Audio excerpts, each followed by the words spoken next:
নারায়ে তাকবীর।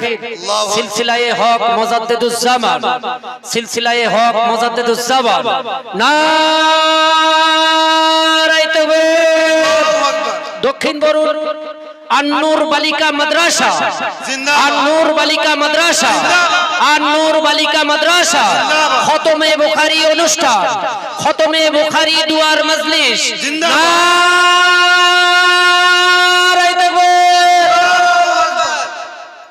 আলহামদুলিল্লাহ। বসেন। বিসমিল্লাহির রহমানির রহিম। কুল হাল ইয়াস্তাবিল্লাযীনা ইয়ালামুনা ওয়াল্লাযীনা লা ইয়ালামুন। উপস্থিত অনুপস্থিত, আগত অনাগত, আমন্ত্রিত অনামন্ত্রিত যে যারা এসেছেন সকলকে শ্রেণীগতভাবে মাদ্রাসার তরফ থেকে এবং মাদ্রাসা কর্তৃপক্ষ সহ সকল শিক্ষক বৃন্দের তরফ থেকে আমি সকলকে সালাম জানাই। আসসালামু আলাইকুম ওয়া রাহমাতুল্লাহি ওয়া বারাকাতুহু। একবার জোরে বলুন ওয়া আলাইকুমুস সালাম।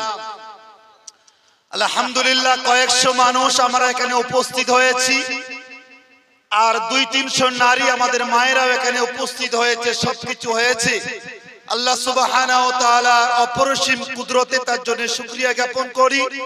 সকলে একবার জোরে বলুন আলহামদুলিল্লাহ। একটু জোরে বলুন উচ্চ কণ্ঠে আলহামদুলিল্লাহ। প্রিয় উপস্থিতি, আসাহুল কুতুবি বা'দা কিতাবিল্লাহ, one of the most powerful book in world, পৃথিবীতে সর্বাধিক এবং সর্বশ্রেষ্ঠ গ্রন্থ হলো মহাগ্রন্থ আল কোরআন। সেই কোরআনের পরে যদি কোনো কিতাব থাকে যেটা সবথেকে সহিহ আকাশের নিচে জমিনের উপরে, সেটা হলো সহিহ বুখারী শরীফ। প্রিয় উপস্থিতি, সুধী বিদগ্ধ বিচক্ষণ শ্রোতা মণ্ডলী যারা আমরা এসেছি, আল্লাহ সুবহানাহু ওয়া তাআলা কোরআনটা বোঝার জন্য বা বোঝানোর জন্য আপনার কাছে যে হাদিস শরীফ দিয়েছে, উত্তম হাদিস, সেটা হলো বুখারী শরীফ। সেই বুখারী শরীফ আমাদের মাদ্রাসা আন-নূর বালিকা মাদ্রাসায় এখানে আজকের তার সমাপনী অনুষ্ঠান।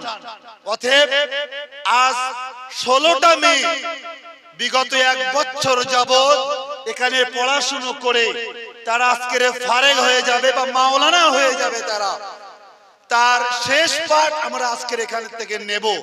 প্রিয় উপস্থিতি যারা আমরা এসেছি বা আমাদের লাইভে যারা শুনছে, মাদ্রাসার তরফ থেকে একটা কথা 1 মিনিটে বলবো আমি।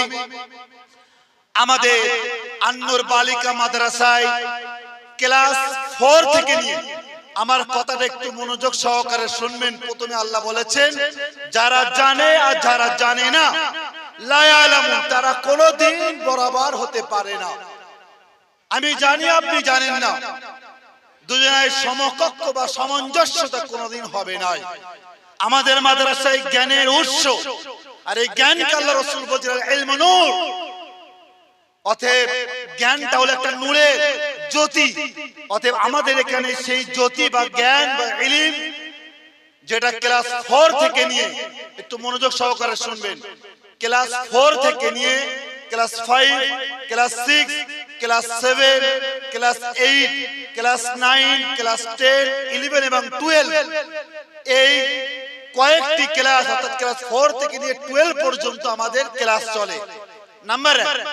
নাম্বার 2, বর্তমান সময় আমাদের ভর্তি চলছে ক্লাস 4 থেকে নিয়ে ক্লাস 8 পর্যন্ত, আর উপরে 11 এবং 12 এও ভর্তি চলছে। আলহামদুলিল্লাহ, একবার বলুন আলহামদুলিল্লাহ। আমরা আরেকটা সিস্টেম করেছি, অনেক মেয়ে মাধ্যমিক পড়েছে সিনিয়র মাদ্রাসা থেকে, একটু আরবি জানে, তাদের জন্য আমরা হাদিস পড়ানোর ব্যবস্থা করেছি। তারা 11 এ ভর্তি হবে, তাদের হাদিসের ব্যবস্থা মিশকাত শরীফ, এবং পরবর্তীতে তাদেরকে বুখারী পড়ানোর একটা সুপরিকল্পনা আমাদের মাঝে আছে। মাধ্যমিক পড়েও আমাদের এখানে আসলে আমরা হাদিসের একটা তার সারনির্যাস বা হাদিসের যে মহত্ব বা গুরুত্ব, নূর, তার ভিতরে দেবার আমরা আপ্রাণ চেষ্টা করব ইনশাআল্লাহ। অতএব আপনাদের বাড়িতে যদি এরকম কোনো মেয়ে থাকে, মাধ্যমিক পড়ে বাড়িতে আছে, আপনারা 11 এ ভর্তি করতে চাচ্ছেন, আমাদের প্রতিষ্ঠানে যথারীতি নিয়ে আসুন। আর ক্লাস 4 থেকে নিয়ে 8 পর্যন্ত বাচ্চা ভর্তি করতে চাইলে আমাদের এখানে নিয়ে আসুন। আমরা 3 বেলা খেতে দেই, সকালে একবার গরম ভাত খাবে আপনার বাচ্চা, তারপরে ক্লাসে বসবে, দুপুরবেলা আবার একবার গরম ভাত হবে, ক্লাস শেষ করার পরে গরম ভাত খেয়ে শুয়ে পড়বে, আবার রাত 8টা থেকে 8:30টার সময় আপনার সন্তানকে আরো একবার ভাত দেওয়া হবে। 3 বেলায় আমরা ভাতের ব্যবস্থা করেছি। যাবতীয় জিনিস এবং বেসিক যে ওষুধগুলো লাগে আমাদের মেডিসিন, প্রাথমিক মেডিসিন, ওগুলোর ব্যবস্থা মাদ্রাসা কর্তৃপক্ষ সেগুলো বিয়ার করবে ইনশাআল্লাহ। অতএব আপনাদের কাছে আমি অনুরোধ করব, আল্লাহ রাসূল সাল্লাল্লাহু আলাইহি ওয়াসাল্লাম যে আসহাবে সুফফা, যেখান থেকে জ্ঞানের যে মেন ভূমি কেন্দ্র, সেখান থেকে পৃথিবীর অলিতে গলিতে যে জ্ঞানগুলো আস্তে আস্তে আস্তে আস্তে পৌঁছে গেছে, তার একটা ছোট্ট রূপরেখায় আল-নূর বালিকা মাদ্রাসায়। এখানে আমাদের একাধিক শিক্ষক, কর্তৃপক্ষ সকলের ন্যায় নিষ্ঠা এবং অক্লান্ত পরিশ্রমে আজ এই প্রতিষ্ঠান তিলে তিলে তিলে তিলে গড়ে উঠেছে। সবকিছু জাতির জন্য। ব্যক্তিগত বা পার্সোনালি কোনো জিনিস নেই। এখানে সমস্যা থাকবে, পৃথিবীতে তার সমাধান খুঁজতে হবে, আর যেখানে হারিয়ে যায় সেখানেই সেই জিনিসটা খুঁজতে হয়। আপনাদের সম্মুখে এই বাচ্চাগুলো এসেছে আমাদের এখানে, আমাদের 16টা বাচ্চা, এরা সব 12এও পাস করেছে। সবথেকে বড় ব্যাপার আপনার বলি, যারা আমার লাইভেও শুনছেন, আমাদের প্রতিটা বাচ্চা স্কুলে ভর্তি আছে। প্রতিটা বাচ্চা আমরা স্কুলে ভর্তি করেছি। স্কুলের কন্যাশ্রী আমরা দেব, রূপশ্রী, সাইকেল, ট্যাবের টাকা, এক কথা স্কুলে সরকার থেকে যা যা দেয় যাবতীয় সুযোগ সুবিধা সবকিছু আমরা, আমাদের মাস্টার আছেন শরীফুল ইসলাম সাহেব, উনি আমাদের তত্ত্বাবধানে সবকিছু স্কুলের যাবতীয় কার্যক্রম আমাদের প্রতিটা মেয়ের ব্যবস্থা আমরা করে দিই। এমনকি আপনি অবাক হয়ে যাবেন, আমাদের অনেক মেয়ের বিয়ে হয়ে গেছে, আমাদের এখানে চলে গেছে, তার উপশ্রীর ব্যবস্থা আমরা করে দিয়েছি। জোরে বলুন সুবহানাল্লাহ। এবং বিয়ে হবার পরেও তার যদি কিছু আর্থিক সেরকম জরুরত পড়ে, সেটাও মাদ্রাসা থেকে আমরা দেখি। অনেক এতিম অসহায় আমাদের এখানে বাচ্চা আছে। আমাদের এখানে বর্তমান প্রেজেন্ট 145 থেকে 150টা বাচ্চা আপনার ভর্তি আছে। প্রেজেন্টে 125-30 আপ ডাউনে বাচ্চা আমাদের এখানে আছে। অতএব আপনারা মাদ্রাসার জন্য দোয়া করবেন, শিক্ষকদের জন্য দোয়া করবেন। আজ এই ব্যথাতুর দিন অত্যন্ত গুরুত্বপূর্ণ এবং হৃদয় বিদারক। বলতে পারছি না, পুরো বছর পড়িয়েছি আমরা সকলেই মিলে। আমাদের সম্মুখে সম্মানীয় শাইখুল হাদিস হযরত মাওলানা মুফতি মনিরুজ্জামান সাহেব কাসিমি দামাত বারাকাতুহু পেশ ইমাম বারাসা টাউন মসজিদ, উনি এসেছেন। উনি আপনাদের সম্মুখে খুতবা বুখারী করবেন। একটু দোয়া করবেন আমাদের মেয়েদের জন্য। আপনাদের কাছে বেশি কিছু চাই না, বাচ্চাদের জন্য একটু দোয়া করবেন, যেন বাচ্চারা ভালো থাকে, বাচ্চারা যেন সুস্থ থাকে, বাচ্চারা যেন তারা অন্য একটা বিবাহের পরে তারা যেন সুখে থাকে, তাহলে আমরা সুখে থাকতে পারবো। এই দোয়াটা একটু আপনারা করবেন। আর মাদ্রাসার জন্য একটু দোয়া করবেন। আর আপনাদের আশেপাশে আপনার আত্মীয়, পাড়া প্রতিবেশী এতিম থাকলে ভালো মেধাবী আপনি নিয়ে আসুন, আমরা ফ্রি পড়াবো, ফ্রি। আর আপনার পাশে যদি কেউ থাকে, আপনার ভাই ব্রাদার, পাড়া পড়শি, আত্মীয় স্বজন, আপনি নিয়ে আসুন। কম খরচে যেভাবে পড়ানো যায়। মাধ্যমিক আমাদের এখানে আরেকটা আপনাদেরকে খুশি সংবাদ দিই, আমাদের 12 এর মেয়েদের ভিতরে 4টে মেয়ে উত্তর 24 পরগনায় তৃতীয় হয়েছে, দুজনা, এবং 1 থেকে 3 এর ভিতরে আছে আমাদের মেয়েরা উত্তর 24 পরগনার ভিতরে। মাত্র 11 নম্বরের জন্য পুরো পশ্চিমবাংলার ভিতরে র‍্যাঙ্ক করতে পারেনি। 11টা নম্বরের জন্য মাধ্যমিকে। সেম উচ্চ মাধ্যমিকে আপনার 842 এর র‍্যাঙ্ক হয়েছে। আমাদের মেয়েরা পেয়েছে আমার 832, 828। যদি বলেন সুবহানাল্লাহ, মানে 8-9 নম্বরের হেরফেরে আমাদের মেয়েরা কেটে গেছে।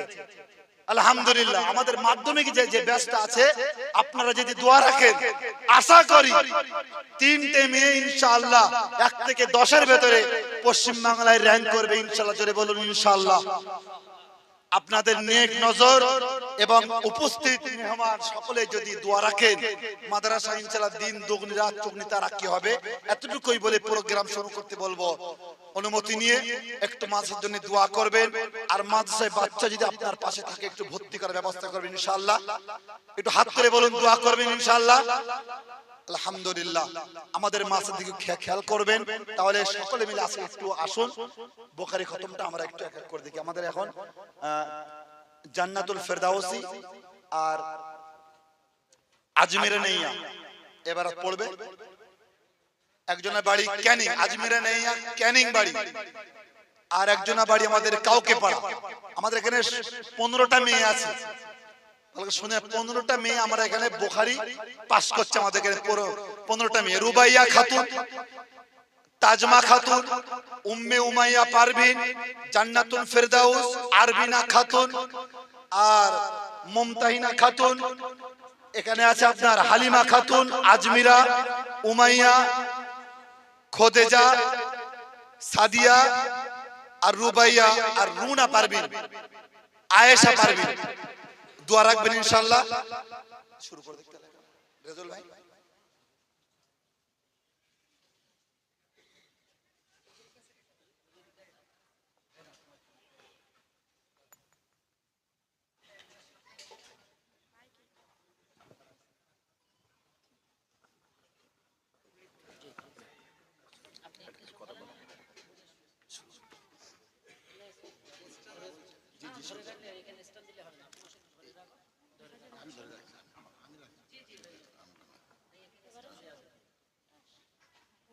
ঠিক আছে, পড়ো, এবার পড়তে বলো।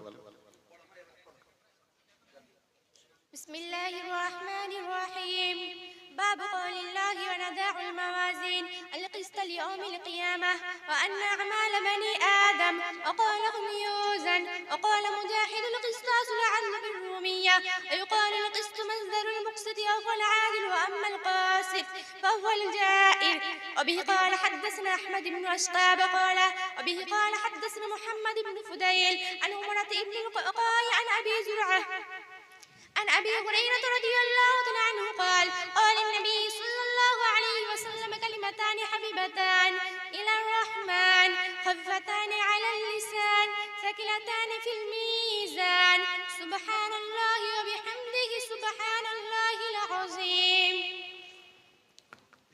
ما شاء الله. أعوذ بالله من الشيطان الرجيم. بسم الله الرحمن الرحيم. باب قول الله تعالى ونضع الموازين القسط يوم القيامة وأن أعمال بني آدم وقولهم يوزان. وقال مجاهد القسطاس العدل بالرومية ويقال القسط مصدر المقسط وهو العادل وأما القاسط فهو الجاعل. وبه قال حدثنا أحمد بن أشقاب قال حدثنا محمد بن فزيع عن عمارة بن القعقاع عن أبي زرعة عن أبي هريرة رضي الله تعالى عنه قال قال النبي صلى الله عليه وسلم كلمتان حبيبتان إلى الرحمن خفيفتان على اللسان ثقيلتان في الميزان سبحان الله وبحمده سبحان الله العظيم. ما شاء الله. بسم الله الرحمن الرحيم. الحمد لله رب العالمين والصلاة والسلام على سيد الأنبياء والمرسلين وعلى آله وصحبه أجمعين. أما بعد. باب قول الله ونضع الموازين القسط ليوم القيامة وأن أعمال بني آدم وقولهم يوزن.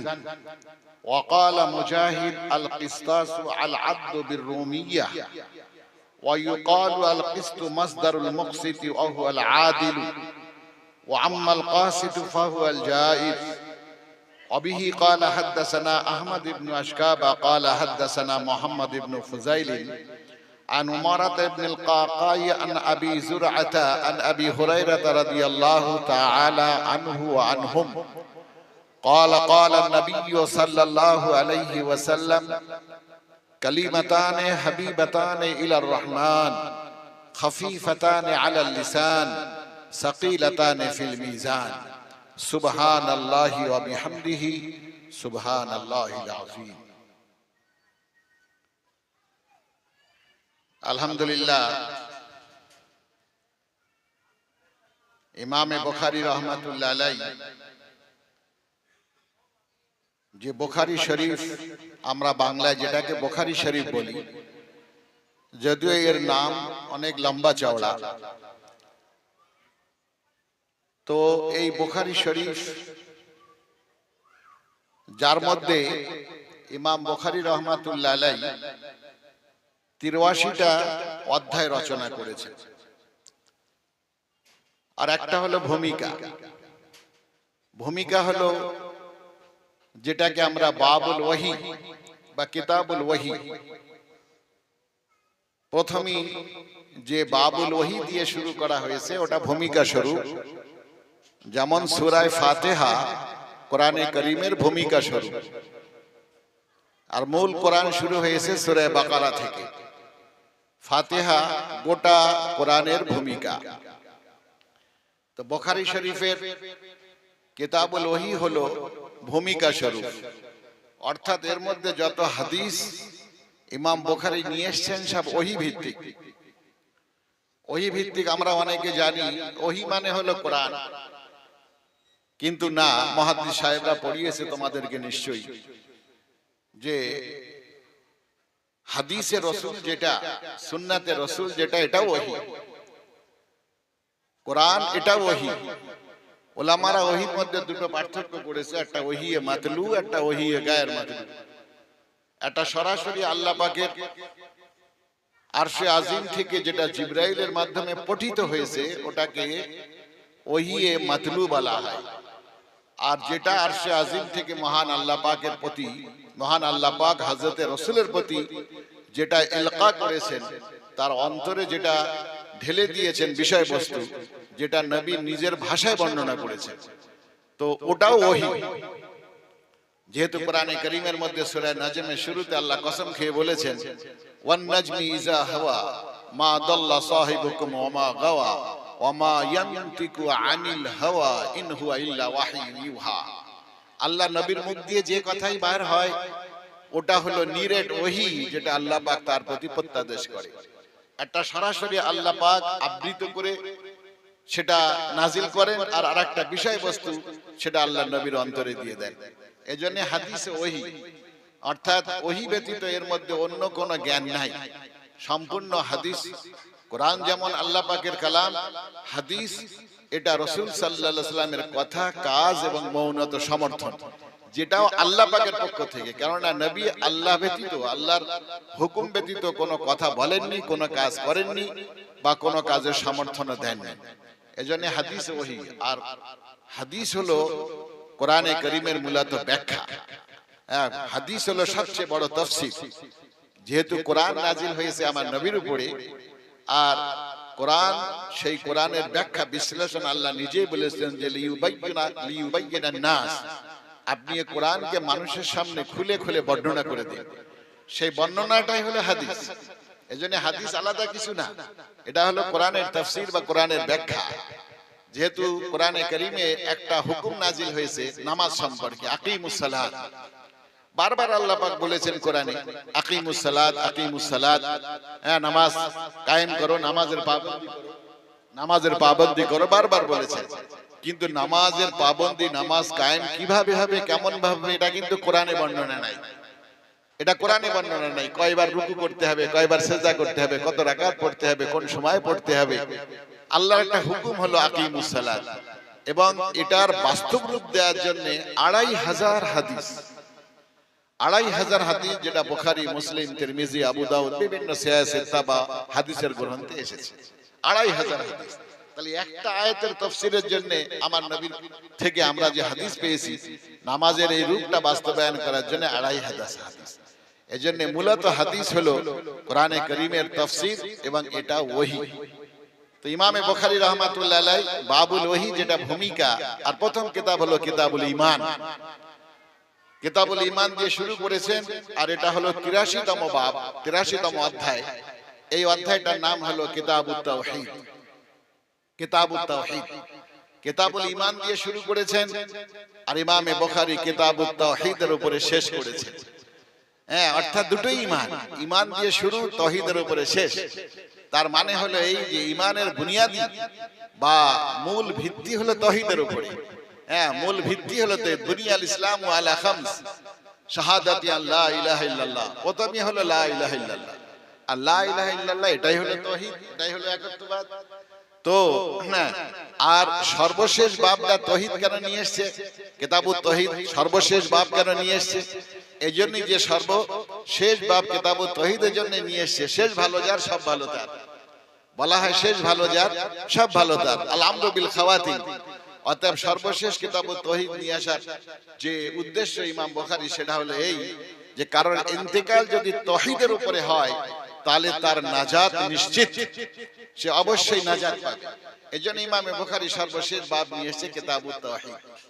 কিতাবুত তাওহীদের মধ্যে 58টা বাব বা অধ্যায় আছে, 58টা। তার মধ্যে সর্বশেষ অধ্যায় হলো যেটা এখানে ইমামে বুখারী রাহমাতুল্লাহ আলাইহি সূরা আম্বিয়ার একটা আয়াত দিয়ে এখানে শুরু করেছেন যে বাবু কাউলিল্লাহি ওয়া নাযাউল মাওয়াজিনাল কিসত লিয়াউমিল কিয়ামাহ। তার মানে হলো যে আল্লাহ তাআলার বাণী যে কিয়ামতের দিবসে আমি অবশ্যই ন্যায় বিচারের মানদণ্ড স্থাপন করব। ন্যায় বিচারের মানদণ্ড স্থাপন করব, অর্থাৎ দুনিয়াতে একটা বান্দার জিন্দেগি 70 বছর, 80 বছর, 90 বছর, যাই হোক না কেন, সে যা কাজ করেছে, যা কর্ম করেছে, যা তার হাত দিয়ে সে কোনো কিছু কাজ করেছে, চোখ দিয়ে কিছু করেছে, নাক দিয়ে, পঞ্চ ইন্দ্রিয় দিয়ে যা কিছু কর্ম করেছে, এই যাবতীয় কর্ম এটাকে পরিমাপ করার জন্য ন্যায় বিচারের মানদণ্ড স্থাপন করা হবে। এটা যেন সবাই জেনে রাখে।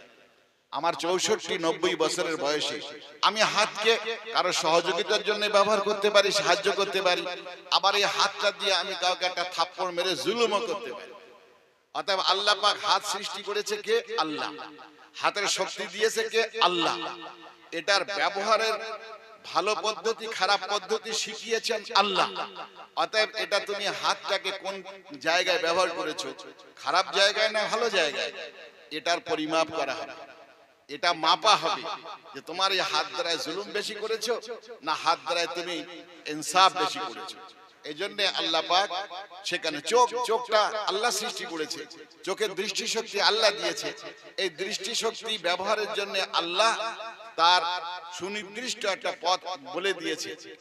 অতএব সারাদিন 24 ঘন্টার মধ্যে 12 ঘন্টা তুমি মোবাইলে আজে বাজে ছবি দেখায় চোখটাকে ব্যবহার করেছো, নাকি কোরআনে কারীম, নাকি আহাদিসের পৃষ্ঠায়, নবীর সিরাত বা নবুয়তের পৃষ্ঠায়, সেখানে তোমার চোখটাকে কত ঘন্টা ব্যবহার করেছো, এটারও পরিমাপ হবে, এটারও পরিমাপ হবে। এজন্য সর্বশেষ অধ্যায় যেখানে বাব কায়েম করেছে 58তম অধ্যায়, সেটা হলো নাযাউল মাওয়াজিনাল কিসত লিয়াউমিল কিয়ামাহ, যে কিয়ামতের দিন আমি ন্যায় বিচারের মানদণ্ড স্থাপন করব। ন্যায় বিচারের মানদণ্ড, সেখানে ইনসাফ, যারা আল্লাহ পাক কারোর প্রতি জুলুম অত্যাচার করবে না। এই হলো বাব। আর এরপরে ইমামে বুখারী বলছে ওয়া আন্না আমালা বানি আদম ওয়া কাওলাহুম, আদম সন্তানের যাবতীয় কাজকর্ম এবং তাদের যাবতীয় কথাবার্তা ইউজান, এগুলো মাপা হবে, এগুলো মাপা হবে। একটা জিনিস হচ্ছে, আমরা অনেক সময় দেখা যায় যে কোনো জিনিস টাকা গুনে নেই, এক বান্ডিল টাকা দিলাম, কটা আছে গোনা। আর আরেকটা জিনিস দেখা যায় যে 1 কিলো আমি চাউল দিলাম, তো চাউল গোনা যায় না, বরং চাউলটা কি করা হয়? মাপা হয়। তো আদম সন্তানের আমল গোনা হবে না, আমল কি হবে? মাপা হবে। আমল বনি আদমের যে কথাবার্তা বা তার যে কাজকর্ম, এটা নয় যে আমরা যেমন টাকার বান্ডেল গুনি, এরকম আমাদের জীবনের আমলের বান্ডেল হবে না, যে বান্ডেল আল্লাহ গুনবেন, বরং আমলটাকে মাপা হবে। এইবার যে জিনিস মাপা হয় সেটা হালকাও হয়, ভারীও হয়, হালকাও হয়, ভারীও হয়। লোহা খুব ভারী, তুলা আবার হালকা, দুটোই মাপা হয়, তুলাও মাপা হয়, লোহাও মাপা হয়। তো আমলের মধ্যে এরকম কিছু আমল আছে যেটা খুবই ভারী, খুবই ভারী, খুবই ভারী। যেমন বলা হয়েছে যে সবচেয়ে ভারী আমল হলো হুসনে খুলক। বুখারী শরীফের হাদিসে আসছে আখলাকের বর্ণনা, হুসনে খুলক মানে সৎ চরিত্র। নামাজের চেয়েও ভারী, রোজার চেয়েও ভারী, হজের চেয়েও ভারী, হজের চেয়েও ভারী। আপনি হজ করতে গেলেন, তওয়াফ করতে করতে আপনার সঙ্গে ঘাসাঘাসি হয়েছে, দিলেন এক কেনের গুঁতো, আপনি কেনের গুঁতো দিলেন তওয়াফের মধ্যে, হ্যাঁ, আর একজন দেখা যাচ্ছে যে সে পড়ে যাচ্ছে, তওয়াফ করতে যে আপনার গায়ের উপরে এসে পড়ছে, আপনি তাকে হাতটা ধরে সহযোগিতা করলেন, ওর এই সহযোগিতার করার কারণে হয়তো আপনার হজ কবুল হয়েছে, আর কিনের গুঁতো মারার কারণে হয়তো আপনার হজ ফসল। এজন্য হুসনে খুলক এটা সবচেয়ে ভারী আমল। আর হুসনে খুলকের মধ্যে আবার আল্লাহ পাক অগ্রগণ্য হচ্ছে যে মানুষের সঙ্গে ব্যবহার, মানুষের সঙ্গে ব্যবহার, মানুষের সঙ্গে ব্যবহারের মধ্যে সবচেয়ে অগ্রগণ্য হচ্ছে মায়ের সঙ্গে সদাচরণ, মায়ের সঙ্গে সদ্ব্যবহার। এই বুখারীর মধ্যে হাদিস আসছে যে একজন সাহাবা আল্লাহ নবীকে জিজ্ঞাসা করছে যে সদাচরণ করার সবচেয়ে সবচেয়ে উপযুক্ত কে, অগ্রাধিকার কার? বলছে মায়ের। আবার জিজ্ঞাসা করছে সুম্মা মান, তারপরে কে? বলছে উম্মুকা, তোমার মায়ের। তারপরে কে? বলছে উম্মুকা, তোমার মায়ের। তিনবার মা। চতুর্থবার বলছে তারপরে কে? সুম্মা মান, আবুকা, তোমার বাপের। চারবার, তার মধ্যে তিনবার মায়ের। তো এই মায়ের প্রতি ব্যবহার, আল্লাহু আকবার, যে মায়ের প্রতি সদাচরণ, আমরা সব এখানে মা হব আগামী দিনে, হ্যাঁ, মায়ের প্রতি সদাচরণ এটা 3 গুণ বলা হয়েছে, কিন্তু মাকেও আবার উপযুক্ত মা হতে হবে। হ্যাঁ, মা, হ্যাঁ, মেয়েদেরকে যদি এখন শর্ট কমিজ পরিয়ে, প্যান্ট পাতলুন পরিয়ে, হ্যাঁ, স্টেজে নাচায়, আর স্টেজে নাচিয়ে গান করে যদি তালি বাজায়, আজ আমার মেয়ে স্টেজ মাত করে দিয়েছে, হ্যাঁ, সকলেই তালিতে ভরিয়ে দিয়েছে, অর্ধ উলঙ্গ করে নাচে, আর ভাইও তালি মারে। আল্লাহ, যে ভাই বোনের ইজ্জত রক্ষা করবে। তো আজকাল আমাদের অবস্থা কি হয়েছে যে নিজের বোনকে স্টেজে নাচায়, আর স্টেজে নাচিয়ে, টিভিতে নাচিয়ে, হ্যাঁ, সে আবার সমর্থন নেয় যে কত কত সমর্থনটা হলো। আল্লাহু আকবার। এই একটা শিক্ষা। আর একটা শিক্ষা, হ্যাঁ, মায়েরা তাদেরকে শালীনতার শিক্ষা দেবে, আল্লাহর পরিচয় করাবে, আল্লাহ রসুলের পরিচয় করাবে, হাদিসের পরিচয় করাবে, নিজে তাহাজ্জুদ গুজার হবে। একটা কথা আমি সব প্রতিষ্ঠানে বলি, গার্জেনরা এসছেন তাদের উদ্দেশ্যে বলি, নিজের ছেলে মেয়েকে যদি আপনি যদি মনে করেন যে মানুষ হোক, ছেলে হোক বা মেয়ে হোক, হ্যাঁ, যদি মানুষ হোক, আমি মাদ্রাসায় দিয়েছি, মাদ্রাসায় দিলে মাদ্রাসার হুজুররা তাকে মানুষ করে দেবে না। হ্যাঁ, যত সময় পর্যন্ত ওই গার্জিয়ান, ওই মেয়ের বা ছেলের বাপ মা নিজেরা 5 ওয়াক্ত নামাজের পাবন্দি না করবে, নিজেরা যত সময় তাহাজ্জুদ গুজার না হবে, তাহাজ্জুদ গুজারে যত সময় নিজের মেয়ের জন্য দোয়া না করবে, বাচ্চাদের জন্য দোয়া না করবে, ওই বাচ্চা ভালো আলেম হবে না। যদিও এখান থেকে তার ব্রেনের বা শিক্ষকদের তত্ত্বাবধানে ভালো আলেম হলো, কিন্তু বাড়ি দিয়ে দেখে যে আমার মা টিভি দেখে, আমার মা মোবাইলের মধ্যে থাকে, আমার বাপ ক্লাবে থাকে, তাস খেলার মধ্যে থাকে, আমার বাপ বাস এক ওয়াক্ত নামাজও পড়ে না, বা তার কারবার সুদের কারবার ইত্যাদি ইত্যাদি, নাউজুবিল্লাহ। ওই মেয়ে, হ্যাঁ, ব্রেনের জোরে আলেম হলেও থাকবে না, ওর দ্বারা খেদমত সমাজে হবে না।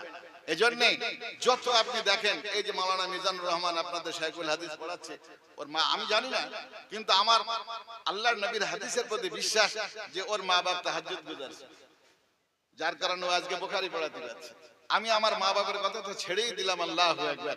হ্যাঁ, যে হ্যাঁ, যেদিন থেকে মাদ্রাসায় দিয়েছে সেই দিন থেকে আমার মায়ের কখনো তাহাজ্জুদ বন্ধ ছিল, তাহাজ্জুদ বন্ধ ছিল না। এবং তার একটাই প্রাপ্য ছিল, হ্যাঁ, আমার অনেক ছাত্ররা জানে আমি বাংলাদেশে 22 বছর বুখারী পড়িয়েছি, বাংলাদেশে 22 বছর, বাংলাদেশের আলেমদের, আল্লাহু আকবার। এবং সেখানে আমার সরকারি চাকরি ছিল, বড় চাকরি ছিল, কিন্তু আমার মা বলল যে তোকে যখন আলেম করি তখন আমার সর্বশেষ ইচ্ছা আমার মউতটা যেন তোর কোলে হয়, তোর কোলে যেমন মউত হয়। তার আগে অনেকবার বলেছে যে দেশে ফিরে আয়, দেশে ফিরে আয়, দেশে ফিরে আয়, তো কোলে যেন মউত হয়। তখন এই কথা আমি আর রদ করতে পারলাম না। হ্যাঁ, তখনকার সময়, আজ থেকে প্রায় 18-19 বছর আগে, তখন আমার বেতন ছিল, বাংলাদেশে বেতন ছিল প্রায় 52-54 হাজার টাকা। মায়ের কোলে যাতে, মা আমার কোলে মৃত্যু চেয়েছে, আর আমার পড়ার জন্য মা সেই দিন থেকে আজ পর্যন্ত তাহাজ্জুদ বন্ধ করেনি, তাহলে এ চাকরি ফেলো, বাড়ি ঘরদর ফেলো, বাংলাদেশ ছেড়ে আবার আমি এদেশে চলে এসেছি। এদেশে আবার এই প্রায় 16-17 বছর হয়ে গেছে। তো যাই হোক, এই জন্য মায়েদের গার্জেন যারা এসছে, শুনলাম অনেক গার্জেন এসছে, আপনাদের মেয়েদেরকে যদি এখানে দিয়ে থাকেন তাহলে আপনাদের এখন থেকে 5 ওয়াক্ত নামাজের পাবন্দি, হালাল রুজি এবং বিশেষ করে দোয়ার জন্য সবচেয়ে উত্তম সময় হলো তাহাজ্জুদ গুজার। যদি না হন, আপনার মেয়ে এখান থেকে যতই ভালো রেজাল্ট মাওলানা মিজানুর রহমান শুনিয়েছে মাধ্যমিকে স্ট্যান্ড করতে পারে, এসে নানান তাল কোরআন হাদিস মাদ্রাসায় যখন দিয়েছেন, হ্যাঁ দুনিয়ার শিক্ষা আমি বলছি না যে অর্জন করার দরকার নাই, দুনিয়ার শিক্ষা যদি মুসলমান অর্জন না করে আত্মমর্যাদা থাকবে না। এজন্য দুনিয়ার শিক্ষা অবশ্যই অর্জন করতে হবে, আর আখিরাতের শিক্ষা না অর্জন করলে আখিরাতের মুক্তি পাওয়া যাবে। এজন্য মুসলমানদের জন্য বাস রব্বানা আতিনা ফিদ দুনিয়া হাসানা ওয়া ফিল আখিরাতি হাসানা, দুটোই দরকার। তো শুনে রাখেন যে ভারী আমল হলো হুসনে খুলক, উত্তম ব্যবহার, সৎ ব্যবহার। আর সবচেয়ে সুন্দর উত্তম ব্যবহার হলো যে মায়ের সঙ্গে, কিন্তু আমাদের সমাজে মায়ের সঙ্গে সবচেয়ে বেশি শাসরামি করা, সবচেয়ে দুর্ব্যবহার মায়ের সঙ্গে করা, যেটাকে হুসনে খুলকের সবচেয়ে ভারী আমল বলে, নামাজের চেয়ে ভারী। আল্লাহু আকবার। এইবার দেখা যায় মায়ের সঙ্গে ভালো ব্যবহার করতে হলে স্ত্রীর পক্ষ থেকে তোমাকে অনেক সময় বিভিন্ন কিছু বরদাস্ত করতে হবে, যে মাকে নিয়ে তুমি থাকো, মা এই করো, হ্যাঁ করো, সে করো, মা কি করো, অনেক কিছু বরদাস্ত করতে হবে, সবর করতে হবে। সেখানে স্ত্রীর সঙ্গে আবার বিশেষ করে মেয়েদের সমাজে যেটা হয়, যে ছেলেরা যদি মায়ের সঙ্গে একটু ভালো ব্যবহার করে, মাকে যদি একটু সন্দেশ এনে দেয়, মাকে যদি একটু ভালো চাদর এনে দেয় শীতকালে, তাহলে বউরা খুব তাকে দেখা দেয়, তা না দেয়, হ্যাঁ আমার ছেলে তো আমার জন্য কিছু করো না। সেখানে কি করতে হবে? বউর সঙ্গে ঝগড়া বাঁধাতে হবে। এজন্য ছেলেদেরকে বলছে যে না, বউয়ের সঙ্গে ঝগড়া না, সেখানে সবর করতে হবে, সবর। একদিন দুদিন, প্রতিদিন তুমি যখন বাজারে যাও মায়ের জন্য রাতের বেলা 100 গ্রাম করে সন্দেশ আনো, সেদিন তোমাকে বলবে আবার আনো, তো বললেও তো শাশুড়া শোনে না তো আমার এই স্বামী। 3 দিন 4 দিন 5 দিন আনবা, দেখবে আর বলবে না, যেহেতু এই কাজ করবে। এজন্য সবর, এজন্য সবরের সওয়াব আল্লাহ পাক কি লিখেছেন? ইন্নামা ইউওয়াফাস সাবিরুনা আজরাহুম বিগাইরি হিসাব।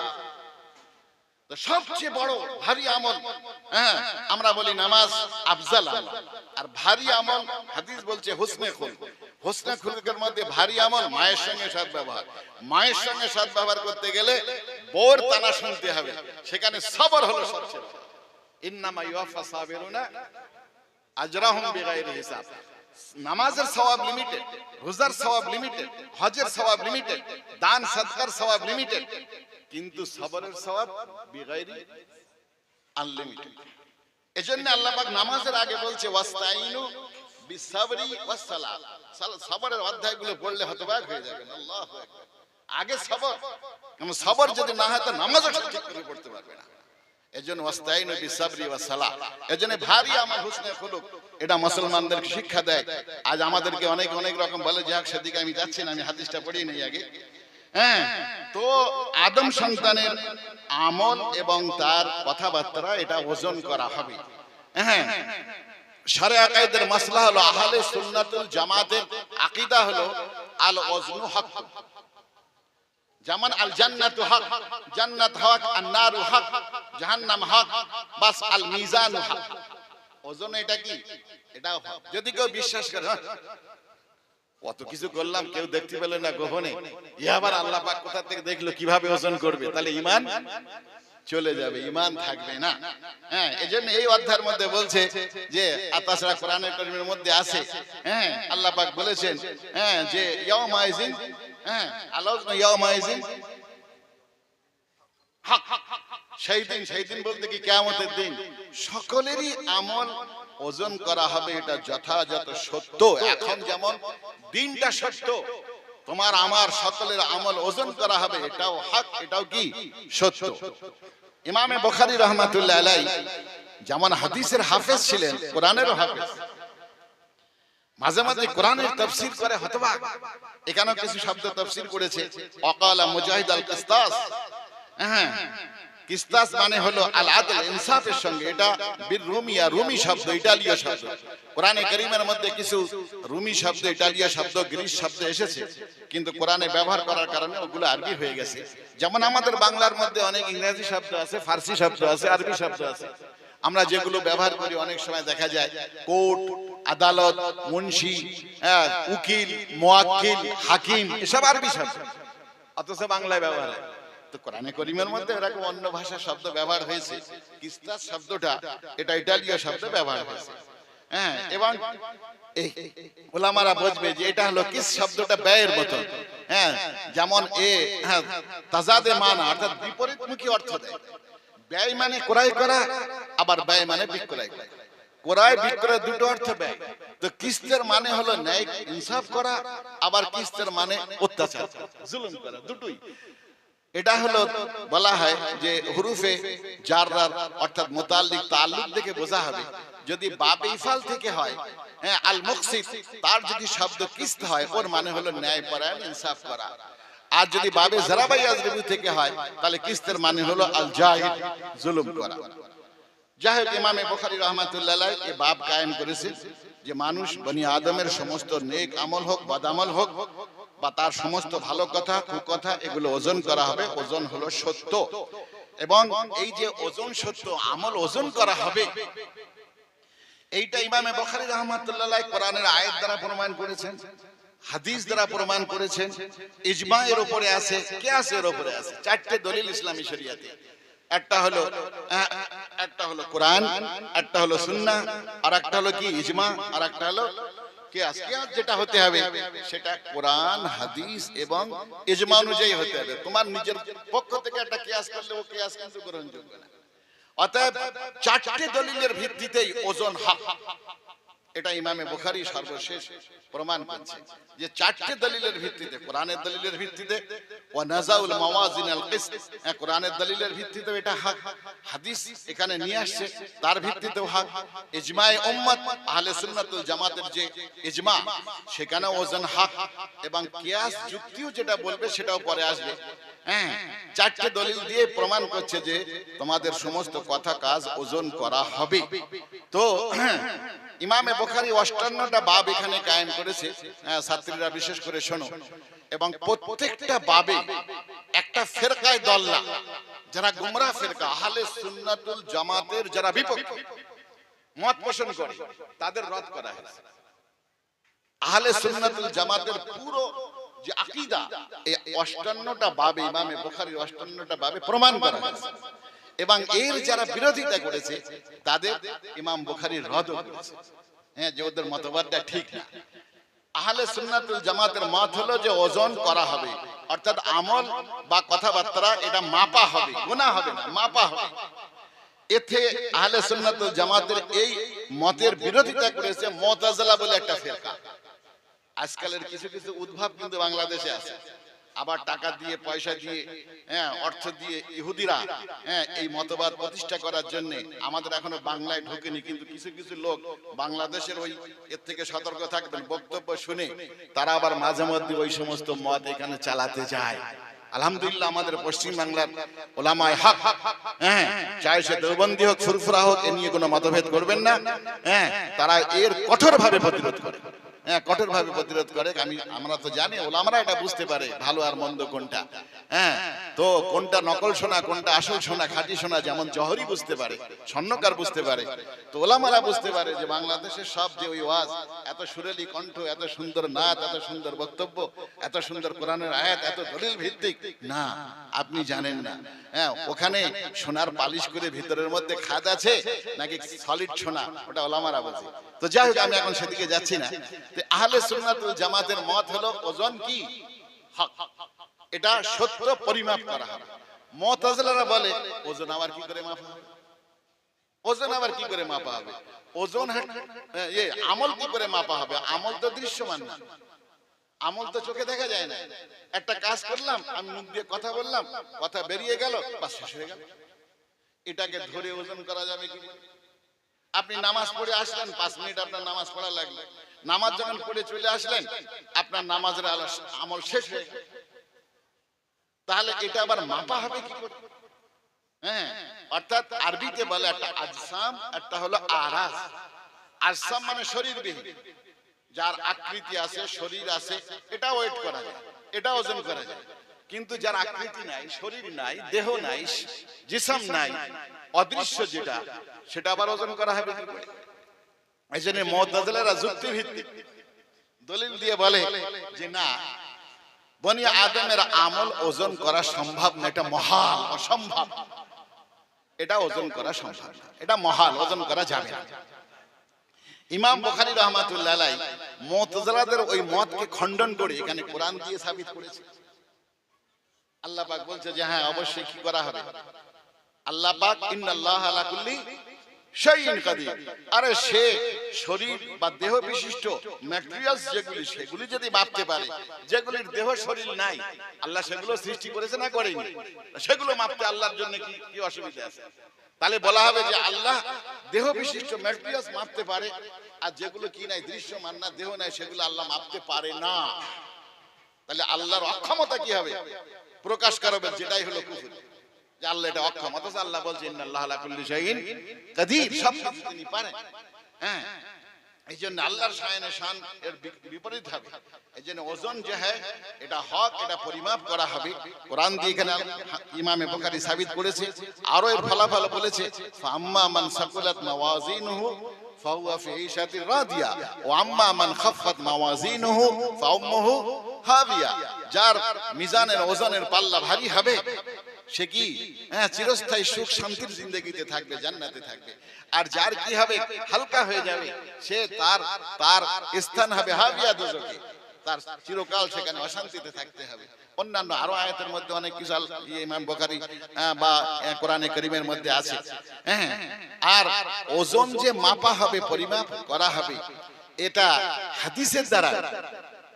হাদিসে কিস্তাস বলে একটা হাদিস আছে, অনেক হাদিস আছে, একটা হাদিস আপনাদেরকে বলি, আমার টাইম কতটা বলতে পারবে? হাদিসে কিস্তাস বলে একটা কিস্তাস হাদিস আছে তিরমিজি শরীফে।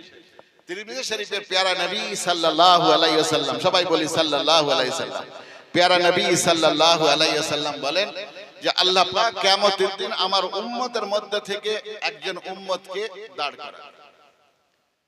দাঁড় করিয়ে বলবে যে তোর যাবতীয় নামায় আমল তোর সামনে দেখ, পেশ করা হয়েছে। এর মধ্যে কোনো ভুল ত্রুটি, কোনো জুলুম জিয়াদতি বা কোন রকম কমি বেশি যদি করা থাকে তা তোর বক্তব্য দেওয়ার আমি সুযোগ দিলাম, তোকে আত্মরক্ষা করার জন্য আমি সুযোগ দিলাম। তো কতটা থাকবে? বলছে 99টা দফতর থাকবে এবং প্রত্যেকটা দফতর দৃষ্টির শেষ সীমা পর্যন্ত লম্বা হবে। আল্লাহ পাক বলছে যে এ তোর নামায় আমল। এই নামায় আমলের মধ্যে আমার ফেরেশতারা যে নামায় আমলগুলো লিপিবদ্ধ করেছে, এতে কি কমি বেশি আছে? তার দৃষ্টি প্রখর হবে। হ্যাঁ, প্রখর দৃষ্টিতে সে দেখবে এবং বলবে যে না, আল্লাহ কোনো কমি বেশি নাই, কোনো জুলুম আছে না, কোনো জুলুম বেশি নাই, এগুলো তোর আমল। তো বলে হ্যাঁ, এগুলো আমার আমল। হ্যাঁ, তো এখন এই আমল এগুলি সব থাকবে তার খারাপ আমল, তার খারাপ আমল থাকবে।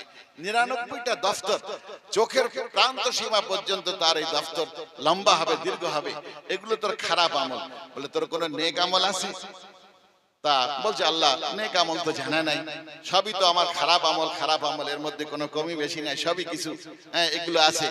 তাহলে তুই আমার প্রতি কি আশা পোষণ করিস? আমার প্রতি কি আশা পোষণ করিস? ন্যায় ইনসাফ পছন্দ করিস নাকি কোন রকম বেশি কম পছন্দ করিস, না রহমত পছন্দ করিস? কোনটা পছন্দ করিস? ন্যায় ইনসাফ পছন্দ করিস? ন্যায় ইনসাফ যদি পছন্দ করিস তাহলে এটা ওজন করলে তো ধারণা কি? বলে এটা ওজন করলে তো আল্লাহ আমি জাহান্নামী। আর যদি তুই মনে করিস যে আমার রহমতের প্রতি তোর ভরসা আছে, নাকি আমার ইনসাফের প্রতি তোর ভরসা আছে, আমার ন্যায়ের প্রতি তোর ভরসা আছে, না তোর আমলের প্রতি ভরসা আছে? আল্লাহু আকবার। হযরত মাওলানা জুলফিকার নকশবন্দি রাহমাতুল্লাহ আলাইহি বলেন যে আল্লাহ পাক আপনি নেককারদের প্রতি বেশি দৃষ্টিপাত করেন নাকি গুনাহগারদের প্রতি বেশি দৃষ্টিপাত করেন? আপনার নজর নেককারদের প্রতি বেশি থাকে না গুনাহগারদের প্রতি বেশি থাকে? তো আল্লাহ পাক বলছেন যে গুনাহগারদের প্রতি আমার দৃষ্টি বেশি থাকে, গুনাহগার যারা তাদের প্রতি আমার নজর বেশি থাকে। তো আল্লাহ পাকের কাছে জিজ্ঞাসা করছেন যে আল্লাহ তুমি নেককার আপনার যারা ইবাদত বندگی করে তাদের তুলনায় যারা গুনাহ করে তাদের প্রতি আপনার দৃষ্টি এত বেশি থাকে কেন? তো বলছেন যে যারা নেককার তাদের নিজের আমলের উপরে ভরসা থাকে, আর যারা গুনাহগার তাদের আমার রহমতের উপরে ভরসা থাকে। ওয়ালা তাকনাতু মির রাহমাতিল্লাহি ইন্নাল্লাহা ইয়াগফিরুয যুনুবা জামিআ। আল্লাহর রহমত থেকে নিরাশ হয় না, গুনাহগার আমার রহমতের উপর ভরসা করে। আপনার যদি দুটো ছেলে থাকে, একটা ছেলে ভালো সময় মতন বাড়ি থাকে, নামাজ কালাম পড়ে, স্কুল কলেজে যায়, সবকিছু করে, আবার কোন ক্লাবে ফেলাবে এখানে সেখানে আস্তানি মাস্তানি কোথাও খারাপ বন্ধু নেই, বাড়ি ফিরে আসে সময় মতো। আর একটা তো দুষ্টু আছে, কখন রাত্রি ফিরে কখন ফিরে না, কোথায় যায় কার সঙ্গে থাকে, আপনার নজর কার প্রতিবেশী? ওই দুষ্টুটার প্রতিবেশী থাকবে। ও আজকে আবার কোনো অকারণ না করে বসে, কার সঙ্গে কি মিশে কি না, এখনো কিন্তু বাড়ি ফিরলো না, আপনার ঘুম আসবে না। তা আপনি বাপ হয়ে যে ছেলেটা দুষ্টু তার প্রতি আপনার নজর বেশি থাকে। তো আল্লাহ পাক বলছে, মাওলানা নকশবন্দি রাহমাতুল্লাহ আলাইহি বলেন যে ব্যক্তি বদ, আমার দৃষ্টি তার প্রতি বেশি থাকে, যেহেতু তার ভরসা থাকে আমার রহমতের উপরে। আর নেককার তার ভরসা থাকে, তো ওকে জিজ্ঞাসা করবে তোর কার উপরে ভরসা, আমার ন্যায় ইনসাফের উপরে না আমার রহমতের উপরে না তোর আমলের উপরে? বলে আমল তো আল্লাহ পাক আমি দেখতেই পাচ্ছি, এ তো আমার ধ্বংস আর ধ্বংস। থাকবে আপনার ইনসাফ, তো আমার এই যে 99টা দফতরের মোকাবিলায় আমি আর কি ইনসাফ পাবো? আপনার ইনসাফ তো আমার সেটাও নিয়ে যাবে জাহান্নামে। এখন তো আমার আপনার রহমতের উপরে ছাড়া কোনো ভরসা নাই। তো হাদিসে বিতাকার মধ্যে বলা হচ্ছে, যা এই 99টা দফতর তোর মিজানের পাল্লায় তুলে দে। তো মিজানের পাল্লায় তুলে দিলে 99টা দফতর যেগুলো পাপ আর পাপ, এগুলো তুলে দিলে তো ঝুঁকে গেল। এবার মহান আল্লাহ পাক কুদরতি হাতে বলছেন যে তার চাদর, রহমতের চাদরের ভিতর থেকে একটা ছোট্ট একটা টুকরা, ছোট্ট একটা পর্চা, কাগজের একটা পর্চা তার হাতে দিয়ে বলবে, আমার রহমতের প্রতি আসে না, তো এই টুকরাটা নিয়ে যা, এইটা নিয়ে আরেক পাল্লায় দিয়ে দে, আরেক পাল্লায় দিয়ে দে। তো বলবে যে আল্লাহ, এই ছোট্ট একটা টুকরা 99টা দিকে দফতর চোখের শেষ সীমানা পর্যন্ত, এই টুকরা নিয়ে আমি কি করব? তো বলছে, দেখ তোর এই নেক আমলটা আমি সুরক্ষিত রেখেছি, আমি সুরক্ষিত রেখেছি, এই নেক আমলটা নিয়ে তুই নেকির পাল্লায় দিয়ে দে। তো নেকির পাল্লায় যখনই দেবে তখন নেকির পাল্লা সাকুলা, ভারী হয়ে যাবে। ফেরেশতারা হতবাক যে তোর 99টা নেক বদামল আমি এক পাল্লায় রাখলাম, এমন কি টুকরা তুই ওখানে রাখলি যে ওটাই ভারী হয়ে গেল? তো খুলে দেখা যাবে যে ওতে লেখা রয়েছে, আশহাদু আল্লা ইলাহা ইল্লাল্লাহ ওয়া আশহাদু আন্না মুহাম্মাদার রাসূলুল্লাহ। এর চেয়ে ভারী আর কিছু না। আল্লাহু আকবার। ভারী হয়ে যাবে, তার জন্য জান্নাতের ফয়সালা হবে। তাহলে তিরমিজি শরীফের এই হাদিসে বিতাকায় বোঝা যাচ্ছে যে কিয়ামতের দিন আল্লাহ কি করবে? আমল ওজন করবে। আর এখানে যে হাদিস আসছে সে হাদিসটা দেখো, আবিহি ক্বালা হাদাসানা আহমদ ইবনে আশকাব ক্বালা হাদাসানা মুহাম্মদ ইবনে ফুযাইল আন উমারা ইবনে কাকা নবী জুরআতা আন আবি হুরায়রা। সর্বাধিক হাদিস বর্ণনাকারী রাবী হযরত আবু হুরায়রা রাদিয়াল্লাহু তাআলা আনহু। তার আগে ইমাম বুখারী তার শায়খদের নাম বলেছেন, 5 জনের নাম বলেছেন। ইমাম বুখারী এই হাদিসটা বর্ণনা করছেন, ওনার শায়খের নাম আহমদ বিন আশকাব, তার শায়খের নাম মুহাম্মদ বিন ফুযাইল, তার শায়খের নাম উমারা বিন কাকা, তার শায়খের নাম আবু জুরা। আর আবু জুরা একজন তাবিঈ, তিনি সাহাবী হযরত আবু হুরায়রা রাদিয়াল্লাহু তাআলা আনহু থেকে বর্ণনা করেন এবং তিনি সরাসরি আমার নবীর মুখ থেকে শুনেছেন। কি শুনেছেন? ক্বালা ক্বালান নবী সাল্লাল্লাহু আলাইহি ওয়াসাল্লাম কালিমাতান হাবিবাতান ইলার রহমান খাফিফাতান আলাল লিসান সাকিলাতান ফিল মিজান সুবহানাল্লাহি ওয়া বিহামদিহি সুবহানাল্লাহিল আযীম। হযরত আবু হুরায়রা সর্বাধিক হাদিস বর্ণনাকারী রাবী, তিনি বলছেন যে জনাবে মুহাম্মদুর রাসূলুল্লাহ সাল্লাল্লাহু আলাইহি ওয়াসাল্লাম ইরশাদ করেন, দুটি কলেমা এমন আছে, দুটি বাণী এমন আছে, দুটি কলেমা, দুটি বাণী এমন আছে যে দুটি বাণী পরম করুণাময় দয়াময়ের কাছে অতি প্রিয়, অতি প্রিয়। আর সেটা জবানে উচ্চারণ করার ব্যাপারে অত্যন্ত হালকা, অত্যন্ত সহজ। আল্লাহ পাকের কাছে অত্যন্ত প্রিয়, দয়াময় মেহেরবানের কাছে অত্যন্ত প্রিয়, আর জবানে অত্যন্ত হালকা। আর 3 নম্বর হলো মিজানের পাল্লায় অতি ভারী। আমি বললাম যে আমাদের এখানে ম্যাটেরিয়ালস তুলো হালকা, লোহা ভারী, আল্লাহ পাকের শানে আমল এরকম ভারী এবং কি হয়, হালকা হয়। এই হাদিস দ্বারা বোঝা গেল সাকিলাতান ফিল মিজান, মিজানের পাল্লায় অত্যাধিক ভারী। অন্য হাদিসে আসছে হ্যাঁ যে সেই দুটি কলমা কি, দুটো কলমা এখানে ইমাম বুখারী বলেছেন। এক নম্বর হলো সুবহানাল্লাহি ওয়া বিহামদিহি, দুই নম্বর হলো সুবহানাল্লাহিল আযীম। হ্যাঁ সবাই একবার আমরা পড়ি সুবহানাল্লাহি ওয়া বিহামদিহি, সুবহানাল্লাহিল আযীম, সুবহানাল্লাহি ওয়া বিহামদিহি, সুবহানাল্লাহিল আযীম, সুবহানাল্লাহি ওয়া বিহামদিহি, সুবহানাল্লাহিল আযীম। আমরা আল্লাহ তাআলার প্রশংসা সহ তার পবিত্রতা ঘোষণা করছি, আল্লাহ পাকের প্রশংসা সহ তার পবিত্রতা ঘোষণা করছি।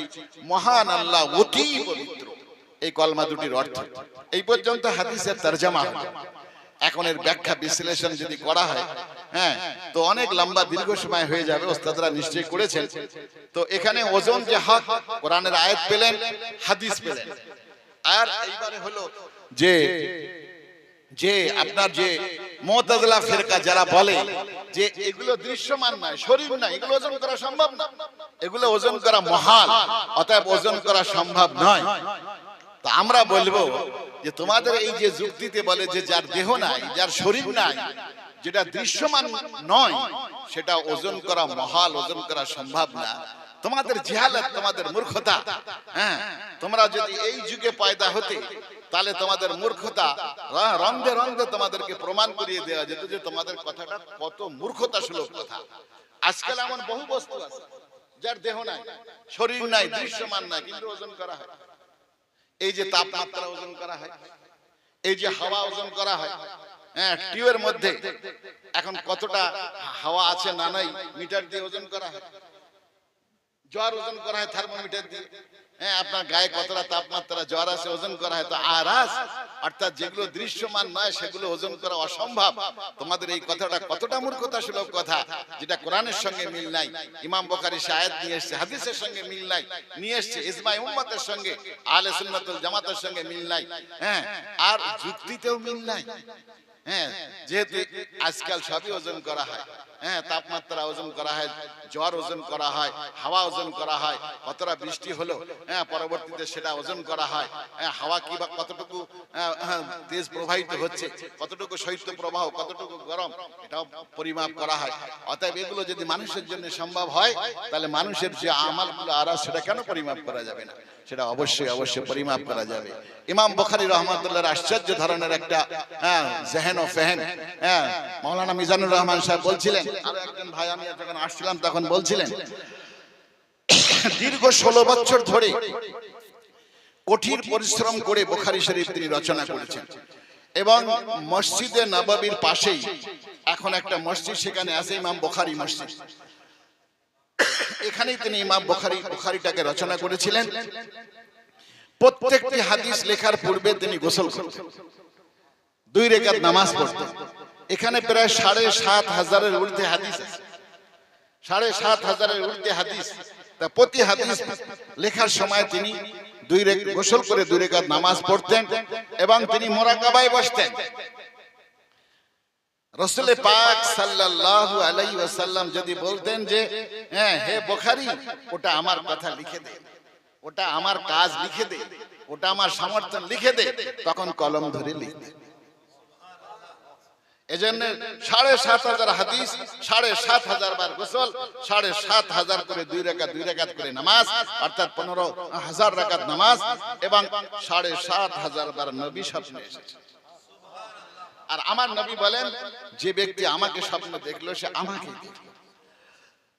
শয়তান আমার আকৃতি, লা ইয়াতামাসসালু শাইতানু বি, আমার শয়তান আমার আকৃতি ধারণ করতে পারে না। এজন্য বড় সৌভাগ্যবান এই সমস্ত ছাত্রীরা, যে সমস্ত ছাত্রীরা আজ বুখারী শরীফ পড়ছে, গার্জিয়ান যারা এসেছেন, আল্লাহু আকবার। হ্যাঁ ইমামে বুখারী হাদিস মুখস্থ ছিল, পাণ্ডুলিপিতে ছিল 3 লাখ, আর জেহেনে ব্রেনে মুখস্থ ছিল প্রায় 3 লাখ। 6 লাখ হাদিসের হাফেজ ইমামে বুখারী রাহমাতুল্লাহ। সেই 6 লাখ হাদিসের মধ্যে থেকে চয়ন করে হ্যাঁ ইমামে বুখারী রাহমাতুল্লাহ আলাইহি এখানে হ্যাঁ যে 7,500 হাদিস বর্ণনা করেছেন। এর মানে এই নয় যে বুখারীতে যে কটা হাদিস আছে এই কটা ছাড়া আর কোনো হাদিস নাই। আরে ইমামে বুখারীর পাণ্ডুলিপিতেও 6 লাখ হাদিস রয়েছে। আজকাল আহলে হাদিসের একটা বড় ফিতনা, আমরা যারা হাদিস পড়ে এটা সতর্ক করা। এখানে যদি কোনো আহলে হাদিস ভাই থাকে রাগ করবেন না, তারা অনেক সময় তারা তো দলিল দিচ্ছে, রফি আদানি দলিল তাদের কাছে, আপনার বুকে হাত বাঁধার দলিল, আমাদের সঙ্গে তারা তর্ক করে, অথচ তারা কোনোদিন হাদিসের সবকে বসে নাই। কুয়ার ব্যাঙ যেমন কুয়ার মধ্যে যতটুকু পানি আছে অতটুকু যায়, ওরা মনে করে এর বাইরে আর পানি নেই। কিন্তু সমুদ্রের মাছ তারা জানে সমুদ্রে কত পানি। এজন্য 6 লাখ হাদিসের মধ্যে ইমামে বুখারী এখানে কেবল 7,500 হাদিস বর্ণনা করেছে। তার মানে বাকি যা লাখ লাখ হাদিস ওগুলো সব যায়ীফ। ইমাম বুখারী যায়ীফ হাদিস মুখস্থ করে বলেছিলেন, ওগুলো ওনার ছাত্ররা লিখেছেন। ইমামে তিরমিজি ছাত্র লিখেছেন, ইমাম আবু দাউদ ছাত্র লিখেছেন। আজকে অনেকে বলে বুখারী ছাড়া কারো হাদিস মানবো না। আমার সবচেয়ে বড় কথা যে বুখারী ছাড়া যদি কোনো হাদিস না মানিস, ওইটাই তুই নবীর রাসূলের হাদিস দেখা। তোরা তো হাদিস ছাড়া মানবি, ওইটাই দেখা যে হ্যাঁ নবী বলে গেছে আমার পরবর্তীতে 200 বছর পর একজন ইমাম জন্মগ্রহণ করবে, মুহাদ্দিস, তার নাম ইমামে বুখারী, তার হাদিস ছাড়া যেন উম্মত আমার উম্মত কোনো হাদিস গ্রহণ না করে, ওইটা হাদিসে দেখা। এজন্য ফিতনা থেকে বাঁচবেন,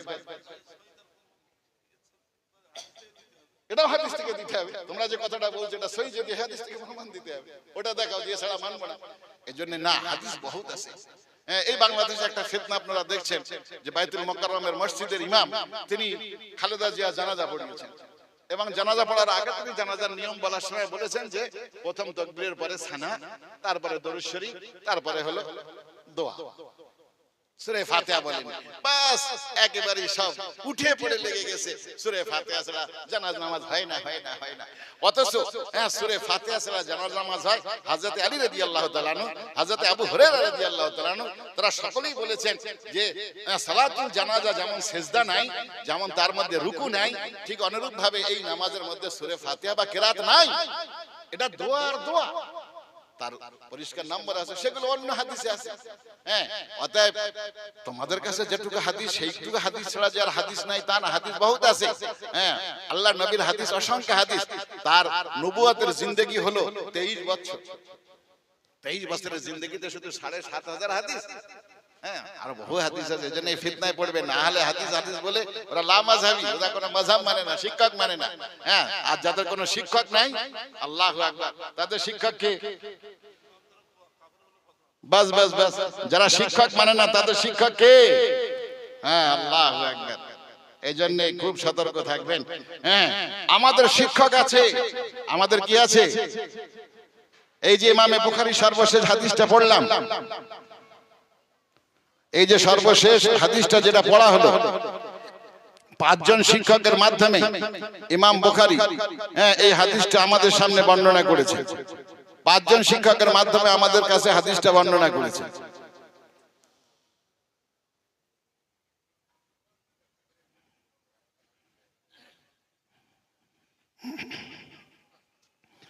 পাঁচজন শিক্ষকের মাধ্যমে এই হাদিসটা বর্ণনা করেছেন। মেয়েরা তোমরা মুখস্থ করতে পারো কি জানি না, তবে আমি যার কাছে হাদিস পড়েছি, এটা কর্তব্য হয় যিনি সর্বশেষ হাদিস পড়ান তার থেকে রাসূল পাক সাল্লাল্লাহু আলাইহি ওয়াসাল্লাম পর্যন্ত যে ওয়াস্তা, সেটা হলো 23 জনের ওয়াস্তা আছে। 23 জন শিক্ষক, আমার মুহাদ্দিস, তার মুহাদ্দিস, তার মুহাদ্দিস, তার মুহাদ্দিস, এইভাবে 23 জন।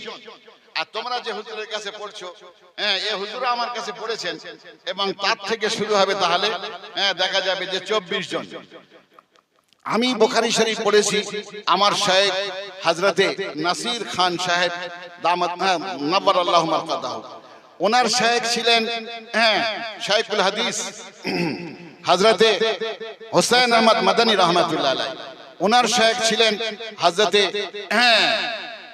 মাহমুদুল হাসান রহমাতুল্লাহ আলাইহি, এবং ওনার শায়েখ যিনি ছিলেন তিনি ছিলেন হযরতে মাওলানা কাসিম নানবী রহমাতুল্লাহ আলাইহি, এবং ওনার শায়েখ যিনি ছিলেন তিনি হযরতে শাহ আব্দুল গনি মুজাদ্দিদি ফুরফুরি রহমাতুল্লাহ আলাইহি, এবং ওনার শায়েখ যিনি ছিলেন হযরতে শাহ মুহাম্মদ ইসহাক দেহলভী রহমাতুল্লাহ আলাইহি, ওনার শায়েখ ছিলেন হযরতে শাহ আব্দুল আজিজ দেহলভী রহমাতুল্লাহ আলাইহি, ওনার শায়েখ ছিলেন হযরতে শাহ ওলিউল্লাহ দেহলভী রহমাতুল্লাহ আলাইহি। এই উপমহাদেশ, ভারত উপমহাদেশে যে হাদিস পড়ায়, যে হাদিস বর্ণনা করে, সে চায় আলিয়ার হোক বা দার্সে নিজামি হোক, কওমি হোক, বাংলাদেশ হোক, আফগানিস্তান হোক, পাকিস্তান হোক, ভারতবর্ষ হোক, যেখানে হোক না কেন, তাদের ওস্তাদের ওস্তাদ তিনি হলেন মাদারে সনদ, অর্থাৎ তিনি হলেন মাসনাদুল হিন্দ। তিনি একমাত্র যিনি মদিনা মুনাওয়ারা থেকে হাদিস নিয়ে দিল্লির ময়দানে এসে তিনি এই হাদিস পড়িয়েছেন। আজ সেটা এই দক্ষিণ বরণী পর্যন্ত আলহামদুলিল্লাহ চলে এসেছে। আজ দক্ষিণ বরণীর এই ইদারায় এই সমস্ত ওসিলা দিয়ে এসেছে। হযরত শাহ ওলিউল্লাহ দেহলভী রাহমাতুল্লাহ আলাইহি উনি পড়েছিলেন শেখ আবু তাহির কারখি আল মাদানী রাহমাতুল্লাহ আলাইহি, মদিনা মুনাওয়ারার মসজিদে বসে পড়েন। তিনি পড়েন শেখ ইব্রাহিম আল কারদি রাহমাতুল্লাহ আলাইহি, তিনি পড়েন তার পিতা হযরত শেখ মোহাম্মদ আহমদ রাহমাতুল্লাহ আলাইহি। এইভাবে মোট 23টা ওসিলা যাবে ইমামে বুখারী পর্যন্ত। আর ইমামে বুখারী রাহমাতুল্লাহ আলাইহি থেকে এই হাদিসটা 5টা ওসিলা আছে। কোন কোন হাদিসে সর্বশেষ সুলাসিয়াত বলা হয়, 22টা হাদিস বুখারীতে আছে, যেখানে ইমামে বুখারী সরাসরি বর্ণনা করছে তাবিঈন সাহাবা, 3 জন ওসিলা আছে।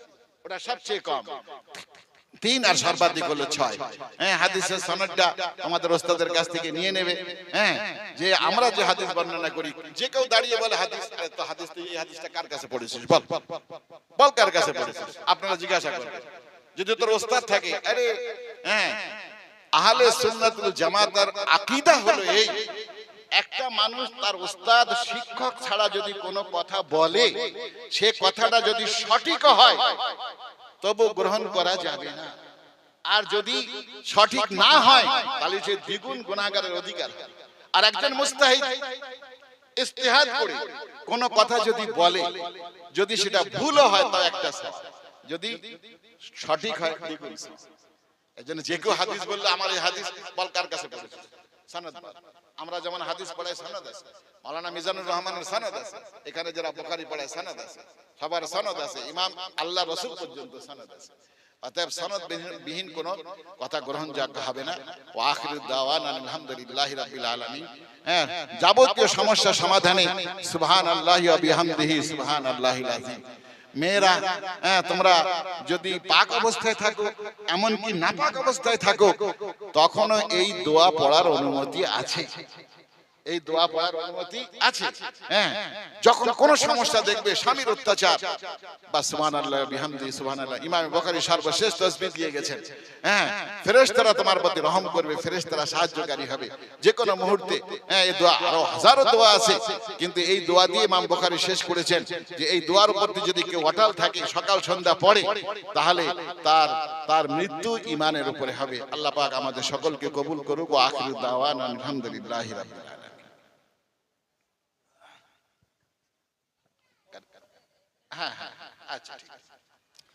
আসসালামু আলাইকুম ওয়া রাহমাতুল্লাহ।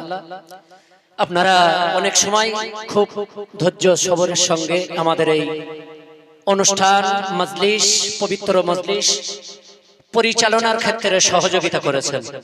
যেহেতু বুখারী শরীফের মজলিস, এই মজলিসে উপস্থিত থাকা, অংশগ্রহণ করা, সহযোগিতা করা, শোনা, বোঝা সবকিছুই একটি নাজাতের ওসিলা। আল্লাহ পাক যেন নাজাতের ওসিলা হিসেবে আমাদের সকলকেই এই মজলিসকে কবুল করে নেন। সকলে বলুন আল্লাহুম্মা আমিন। দুই একটি কথা, বেশি নয়। দক্ষিণ বরুণ আন-নূর বালিকা মাদ্রাসা শিক্ষক, শিক্ষিকা, কমিটি, গ্রামবাসী এবং ছাত্রীদেরকে নিয়ে পরিচালিত হচ্ছে। খুব খুব সংক্ষেপে দুই একটি কথা। যখন একটা ছেলে এতিম হয়, যখন একটা ছেলে পিতা বা মাতা হারা হয়, যখন একটা ছেলে গরিব ঘরে জন্মগ্রহণ করে, একটা ছেলের ক্ষেত্রে কোনো প্রবলেম আসে না, কোনো অসুবিধা হয় না। আমাদের সমাজে ছেলেটার ক্ষেত্রে কোনো প্রবলেম হয় না। ছেলেটা কোন রকম যদি 8-10 বছর, 12 বছর, 14 বছর বয়স হয়ে যায়, সে কোথায়ও না কোথায়ও একটা চায়ের দোকানে গিয়ে সেখানে যদি চায়ের কাপ, প্লেট মেজেও সে তার ব্যক্তিগত খাওয়াটা জোগাড় করতে পারে। কিন্তু একটা মেয়ে যদি এতিম হয়, একটা মেয়ে যদি অনাথ হয়, একটা মেয়ে যদি দুস্থ হয়, একটা মেয়ে যদি গরিব হয়, অসহায় হয়, অনেক রকম সামাজিক, ধর্মীয় প্রবলেম আমাদের সম্মুখে উপস্থাপনা হয়। ওই জন্য একটা মেয়ে তাকে মানুষ করে সঠিক জায়গায় পৌঁছে দেওয়া এটা ছোটখাটো বিষয় নয়। আল্লাহর নবী বলেছেন, যার তিনটে মেয়ে সে জান্নাতি, যার দুটো মেয়ে সেও জান্নাতি, যার একটা মেয়ে সে জান্নাতি, যার মেয়ে নেই সে যদি অন্যর মেয়েকে নিজের মেয়ে মতো করে মাথায় হাত বুলিয়ে দেয়, অর্থাৎ এতিমের মাথায় হাত বোলায়, সে মানুষটাও জান্নাতি। যেখানে সেই জন্য মহিলা মাদ্রাসায়, এই মাদ্রাসায় আপনারা অনেকে এসেছেন, আপনারা দেখছেন আমাদের মাদ্রাসায় অনেক এতিম বাচ্চা পড়ে। গরিব তো প্রায় সকলেই, আমরা জানি সচরাচর যারা একটু মধ্যবিত্তর মধ্যে, যারা একটু উন্নত জীবন যাপন করে, একটু অর্থশীল, তারা ছেলে মেয়েরা তো মাদ্রাসায় দেয় না, তারা মিশনে দেয়। মাদ্রাসায় সচরাচর একেবারেই 90% 90% বাচ্চা এখানে বেশি গরিব এবং 10% এতিম বাচ্চা থাকে। সেই জন্য সকলেই আমরা এখন সময় যেহেতু সংক্ষেপ, আমরা আপনাদের প্রতিশ্রুতি বিষম দাম তুলবো না, এটাই আপনাদের কাছে বার্তা দেব। এই মাদ্রাসা যেভাবে চলছে আপনারা দেখলেন, আমাদের মুহাদ্দিস সাহেব হুজুর আছেন, আমাদের কুমারপুকুর হাই মাদ্রাসার প্রধান শিক্ষক তিনি আছেন, আরো বড় বড় আলেম ওলামা হাফেজ মাওলানা অনেকে অংশগ্রহণ করেছেন। আপনারা অভিভাবক, আপনারাও এসেছেন, আপনারা সকলেই চেষ্টা করবেন একটা এতিম বাচ্চা যদি আপনি 1 বছর একটা এতিম বাচ্চার দায়িত্ব আপনার কাঁধে তুলে নেন, 1 বছরে মাত্র 15,000 টাকা খরচ হবে একটা এতিম বাচ্চার দায়িত্ব। অনেকের মনে যে আপনার বাড়ি কন্যা সন্তান নেই বা কন্যা সন্তান আছে, আপনার কন্যা সন্তানগুলো সুন্দরভাবে আপনি মানুষ করছেন, লালন পালন হচ্ছে, আপনার দ্বারাতে যেন এই দ্বীনের খিদমত প্রতিষ্ঠান হাদিস শিক্ষা করে, কোরআন শিক্ষা করে, শরীয়ত শিক্ষা করে, এই রকম একটা প্রতিষ্ঠানের একটা এতিম বাচ্চাকে যদি দায়িত্ব নেন, বছরে 15,000 টাকা খরচা। যদি মনে করেন একদিন আমি টোটাল মাদ্রাসার ছাত্রীদেরকে, গরিব দুস্থ যা আছে এতিম সকলকে একদিন খেতে দেব, তাহলে যদি ডাল আলু খেতে দেন 2,500 টাকা মতো খরচা হবে। যদি ওর সঙ্গে গোশত অ্যাড করেন তাহলে 7,000 টাকা মতো এক্সট্রা খরচা হবে একসাথে জন্য। এইরকম সবাই একটু চিন্তা ভাবনা রাখেন, সবার বেরেনে রাখেন। একদিনের জন্য কেউ 1 সাজ দিতে পারেন, কেউ যদি মনে করেন চাল দেব, পার ডে 25 কেজি চাল লাগে, তাই তো পার ডে 25 কেজি চাল লাগে পার মান্থ। আমাদের যে শিক্ষক মানে মুহাদ্দিস সাহেব যারা আছেন, যারা শিক্ষক টিচার আছেন, শিক্ষিকা যারা ম্যাডাম আছেন, সকলের মিলে প্রায় 1,10,000 টাকা পার মান্থ মাইনে দিতে চলে যায়। কেউ যদি মনে করেন যে আমি একটা মাসের মাইনে দেব, অনেক মানুষ ইচ্ছা করলে হয়ে যায়, কারণ এটা একটা দ্বীনের প্রতিষ্ঠান, দ্বীনের খিদমত হয়। আর মহিলাদের আমি প্রথমেই বলেছি, একটা ছেলে এতিম হলে, একটা ছেলে যদি দুস্থ হয়, অসহায় হয়, প্রবলেম আসে না সমাজে। একটা মেয়ে এতিম হলে যত বয়স বাড়ে তার উপরে সমস্যা তত বাড়ে। একটা মেয়ে যখন এতিম হয় কি করবে, সে কোথায় যাবে, ওর সাপোর্ট দেবে কে, ওর খাওয়া দাওয়া দেবে কে?